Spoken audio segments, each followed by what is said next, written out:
Good morning. मैं doctor सरिता Kumawat, home science की associate professor, आपको ईवीएस यानी एनवायरमेंटल स्टडीज़ पढ़ा रही हूँ। तो एनवायरमेंटल स्टडीज़ जो होती है, जो सब्जेक्ट है पर्यावरण अध्ययन जिसे कहते हैं, तो ये पर्यावरण अध्ययन जो सब्जेक्ट है ये फर्स्ट ईयर में सभी के लिए एक कंपल्सरी सब्जेक्ट होता है। और कंपल्सरी सब्जेक्ट होने के साथ साथ में इसमें हमें पास होना तो जरूरी है, लेकिन इसके नंबर हमारी परसेंटेज में भी जुड़ते हैं, इसलिए हमें इसे थोड़ा ध्यान से पढ़ना चाहिए। वैसे तो इसमें ऑब्जेक्टिव टाइप ही क्वेश्चन आते हैं, लेकिन फिर भी अगर थोड़ा ध्यान से पढ़ लें और सुन लें तो हमारे सारे आंसर सही होंगे और हमारी परसेंटेज जो है वो इससे बढ़ सकती है। एनवायरमेंटल स्टडीज, इसको हम शॉर्ट फॉर्म में ईवीएस भी कहते हैं। अधिकतर बोलचाल की भाषा में हम ईवीएस ही कहते हैं, और पर्यावरण अध्ययन भी हम इसे कहते हैं। इसमें भी जैसे दूसरे सब्जेक्ट होते हैं, इसमें भी 5 यूनिट होती है। यूनिट 1, 2, 3, 4 एंड 5, 5 यूनिट है। पांचों यूनिट में बहुत सारे टॉपिक हैं। मैंने इसमें थोड़े बहुत टॉपिक आपके लिए यहाँ लिखे हैं कि आप थोड़े से स्टार्ट हो कि भाई इस तरह से ये ईवीएस सब्जेक्ट है और हमको ये पढ़ना है। बाकी इसका जो सिलेबस है वो शॉर्ट टॉपिक्स बहुत सारे हैं और यहाँ लिखना और बोलना संभव नहीं है, इसलिए मैं आपको एक ब्रॉड लेवल में इसको बता दूंगी। उसके बाद में छोटी छोटी टॉपिक्स जो हैं वो हम कवर करते हुए चलेंगे। जो पहली यूनिट है, फर्स्ट यूनिट जो है, उसके अंदर जो टॉपिक है वो है multi disciplinary nature of environmental studies and natural resources. मतलब जो क्वेश्चन आते हैं वो हिंदी इंग्लिश दोनों में आते हैं। टीचर भी हिंदी इंग्लिश दोनों में ही पढ़ाता है, तो सिलेबस भी दोनों में ही होते हैं। तो जो ये multi disciplinary nature of environmental studies है वो ये है कि जो पर्यावरण के जो अध्ययन है उसके बहुआयामी जो आयाम है, वो हम जो नेचर है, बहुआयामी प्रकृति जो है उसके बारे में हम यहाँ एनवायरमेंटल स्टडीज की बहुआयामी प्रकृति पढ़ेंगे। उसके अलावा नेचुरल रिसोर्सेज, जो प्राकृतिक संसाधन, ईवीएस क्या है, प्रकृति से रिलेटेड है, तो इसमें हम प्राकृतिक संसाधनों के बारे में पढ़ेंगे। और प्राकृतिक संसाधनों में बहुत सारी चीजें हैं, उसके डेफिनेशन या फिर उसमें कोई भी जो कारण हो रहा है, कोई बाढ़ है, फ्लड है, वन कट रहे हैं, निर्वनीकरण है, जो भी चीज है तो उसके क्या कारण है, क्या इफेक्ट आ रहा है, कैसे नियंत्रण होता है, वो सारे छोटे छोटे टॉपिक्स होते हैं।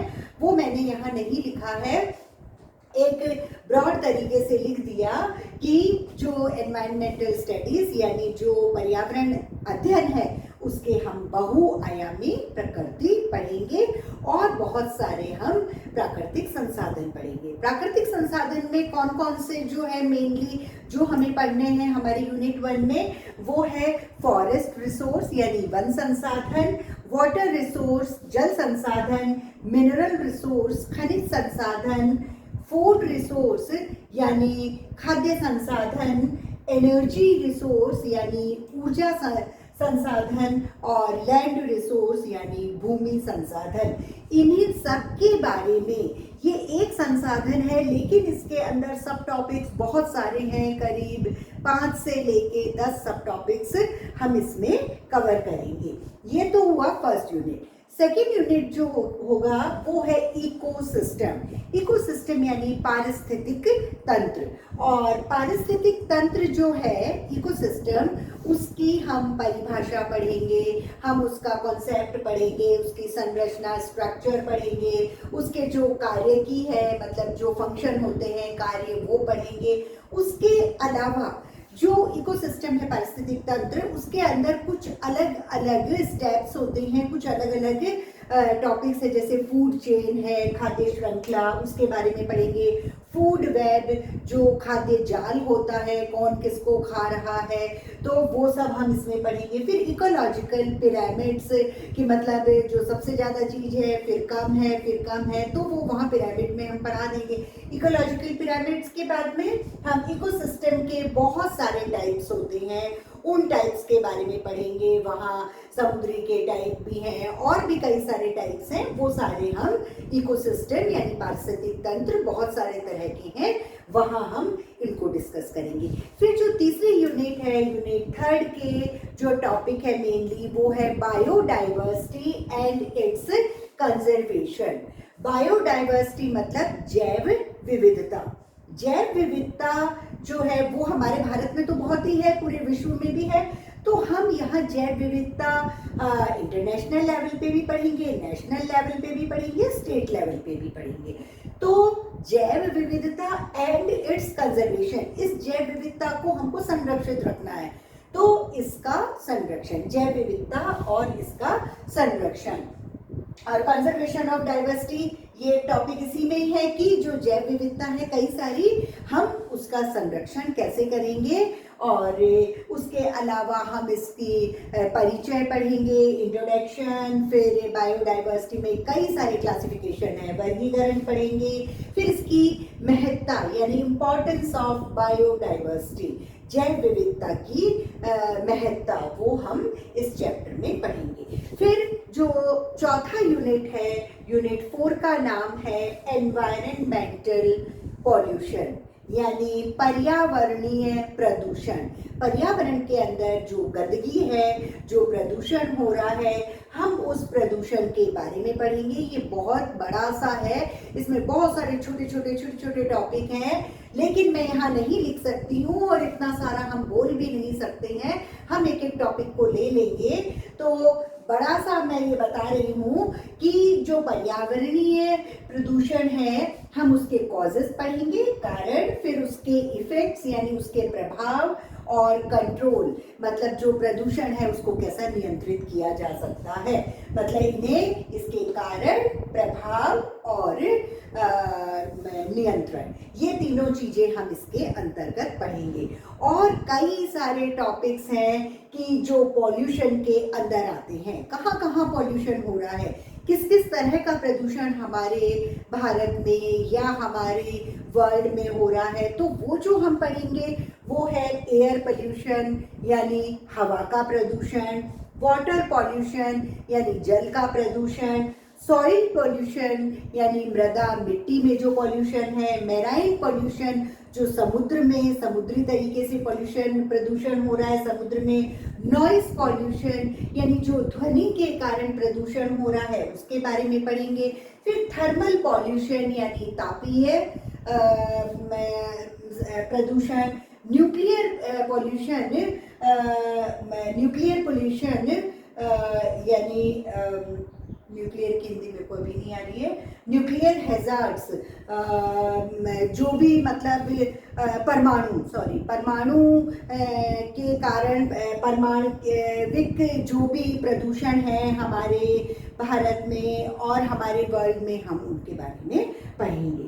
फिर जो लास्ट यूनिट है, यूनिट 5, उसका नाम है सोशल इश्यूज, सामाजिक मुद्दे एंड द एनवायरनमेंट, मतलब सामाजिक मुद्दों को हम एनवायरनमेंट यानी जो हमारा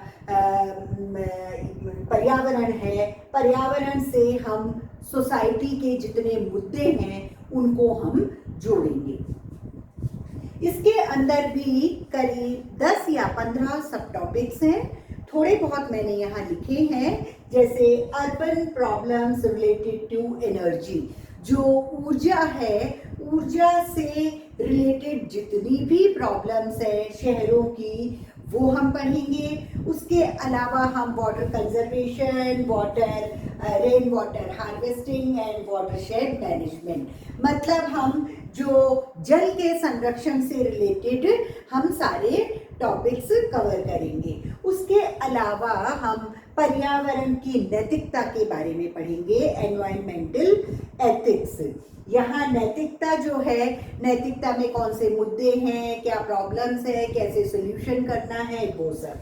उसके अलावा पर्यावरण में क्या परिवर्तन हो रहे हैं, मतलब पर्यावरण यहाँ क्लाइमेट चेंज यानी जलवायु में है। तो जलवायु जैसे गर्मी होती है तो पूरी गर्मी नहीं हो रही है, या तो कम गर्मी है, या तो बहुत अधिक गर्मी है, या वर्षा है तो जिस समय वर्षा आनी चाहिए नहीं आ रही है। तो मतलब ये सब जो है वो क्लाइमेट चेंज यानी जलवायु परिवर्तन में आता है, वो हम पढ़ेंगे।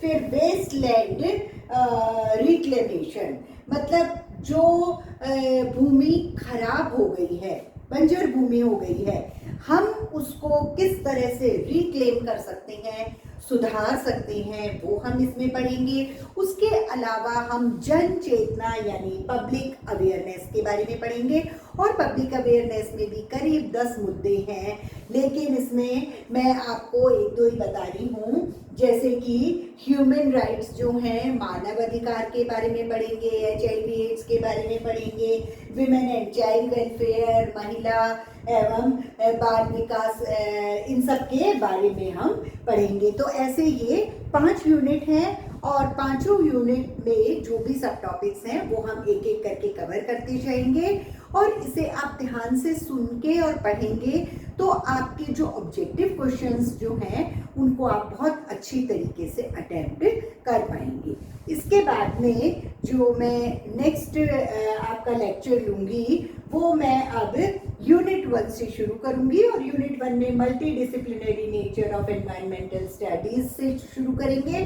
पहले इसकी डेफिनेशन वगैरह, उसके बाद में हम नेचुरल रिसोर्सेज प्राकृतिक संसाधन लेंगे, और प्राकृतिक संसाधन एक नहीं है, ढेर सारे हैं, वन है, जल है, खनिज है, खाद्य और ऊर्जा और भूमि। तो ये एक एक लेके और उनके बारे में हम डिटेल में पढ़ेंगे।